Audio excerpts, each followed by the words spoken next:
چوتھی بات یہ ہے کہ خطبے میں صرف عقل سے اپیل نہیں کی جاتی، جذبات سے بھی اپیل ہوتی ہے۔ اسی لیے خطابی انداز کہلاتا ہے۔ خطابی انداز میں لوگوں کے جذبات سے بھی اپیل کی جاتی ہے، جبکہ آپ ایک مقالہ لکھ رہے ہوں گے، اس میں جذبات کی بات نہیں آئے گی، ٹھنڈی ٹھنڈی عقلی باتیں، منطقی باتیں، دلیل صغرا کبرا جوڑیے، نتیجہ نکالیے، وہ لوگوں کے سامنے رکھیے، تصنیف ہے۔ لیکن خطبے کے اندر صرف عقل نہیں، جذبات سے بھی اپیل ہوتی ہے۔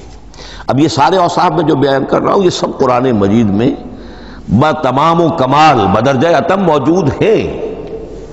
اور آخری بات یہ کہ خطبے میں، اور یہ کہ یہ چیز مشترک ہے غزل میں بھی اور قصیدے میں بھی اور خطبے میں بھی، اس کا اول و آخر بہت جامع اور مؤثر ہونا چاہیے۔ اسی لیے مطلع مقطع یہ خاص طور پر ہوتے ہیں نا۔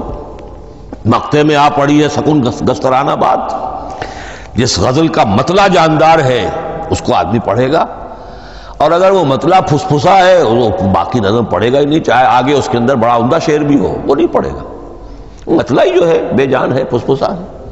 پھر مقطع آخری جو شعر ہو